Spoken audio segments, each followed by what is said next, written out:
In our first key, you learned the 5-second ritual that opens your cosmic gateway, but that gateway leads to both light and shadow.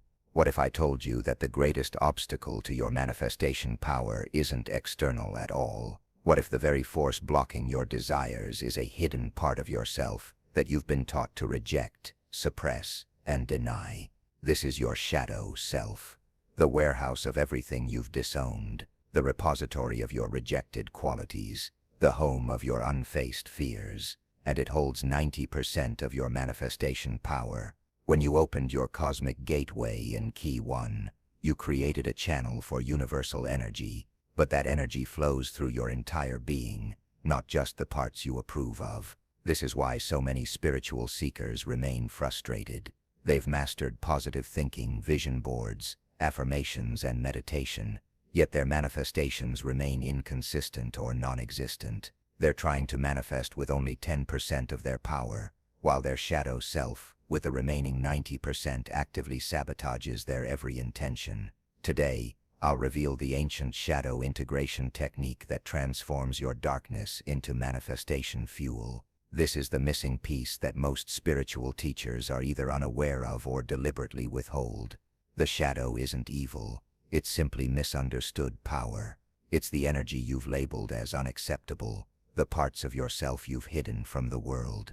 Carl Jung, who first identified the shadow, understood that it contains not just our darkness, but our greatest untapped potential. The ancient mystery schools taught that complete manifestation requires wholeness, the integration of all aspects of self. When you reject parts of yourself, you fragment your manifestation power. When you reclaim those parts, you become an unstoppable force of creation. The shadow integration technique I'm about to share has 3 phases, each building upon the last. Phase 1. Shadow recognition.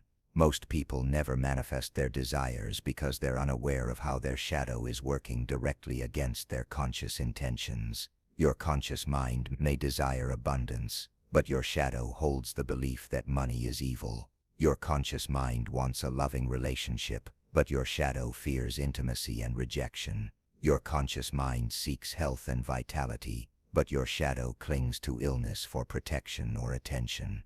This internal contradiction creates what quantum physicists call destructive interference, opposing wave patterns that cancel each other out. To recognize your shadow, use this powerful technique for the next 3 days. At the end of each day, ask yourself these precise questions. What triggered an emotional reaction in me today? What did I judge or criticize in others? What did I try to hide or suppress about myself? Write your answers in a journal dedicated to shadow work. What you judge in others is a reflection of your shadow. What triggers you emotionally contains shadow elements. What you hide or suppress is shadow material. This simple practice begins to illuminate the hidden forces working against your manifestations. Phase 2. Shadow dialogue.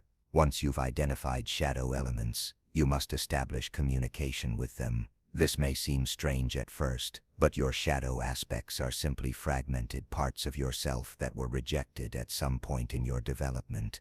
They continue to exist in your psyche, operating autonomously and often contrary to your conscious desires. To dialogue with your shadow, use this technique.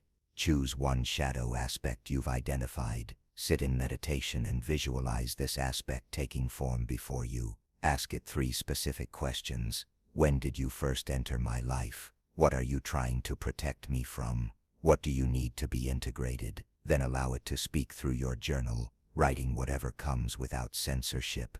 This dialogue creates a bridge between your conscious and unconscious mind, beginning the process of energy reclamation. Your shadow aspects aren't trying to harm you. They're trying to protect you in the only way they know how, based on past experiences and conclusions. When you understand their positive intention, you can negotiate a new relationship that serves your highest manifestation goals. Phase 3. Shadow alchemy. This is where the true transformation occurs, where shadow energy is transmuted from saboteur to manifestation ally.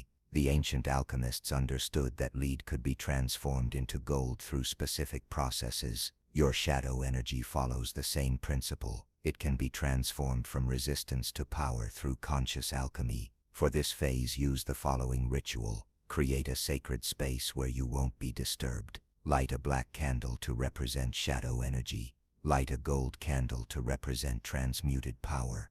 Close your eyes and visualize the shadow aspect you've been dialoguing with. Say to it, I acknowledge your presence and purpose. I reclaim the energy I've invested in rejecting you. I now transmute your power toward my highest intention. Visualize the shadow aspect dissolving into pure energy, then reforming as an ally dedicated to your manifestation goals. Feel the energy that was once in opposition now flowing in alignment with your desires. This ritual should be performed for each major shadow aspect you've identified through the recognition phase. As you integrate these fragmented parts of yourself, you'll notice an immediate increase in manifestation power. Synchronicities will become more frequent. Manifestation speed will accelerate. Resistance will diminish. This happens because you're no longer working against yourself. Your energy is unified, focused, and aligned. The most powerful manifestors throughout history weren't those who denied their darkness, but those who transformed it into creative force. This is the secret that religions and spiritual traditions have often distorted through concepts of fighting evil or transcending the lower self. The shadow isn't meant to be conquered or transcended, it's meant to be integrated and transformed. When you embrace your complete self, you access the full spectrum of your manifestation power. This is why Key 2 is essential before proceeding to Key 3, where we'll explore the forbidden manifestation technique of ancient civilizations. That technique requires complete energetic coherence, the alignment of conscious and unconscious forces, which is only possible through shadow integration. Many who attempt advanced manifestation practices without shadow work experience backlash, as their unintegrated shadow aspects rebel against the increased energy flowing through their system. This is often misinterpreted as spiritual attack or negative entities, when it's simply the protest of rejected parts of self. By doing this shadow work now, you're creating a stable foundation for the advanced practices to come. Remember, the universe doesn't judge your shadow, only you do. Cosmic energy flows through your entire being, not just the parts you've deemed acceptable. When you reclaim your shadow, you reclaim your power. When you transform your darkness, you amplify your light. This is the paradox at the heart of manifestation. Wholeness, not perfection, is the key to power. Begin your shadow integration practice today. By the time we meet for Key 3, you'll have already experienced a significant shift in your manifestation ability. The darkness you've been hiding contains the very power you've been seeking. Dare to face it, dare to embrace it, dare to transform it. Your complete manifestation power awaits.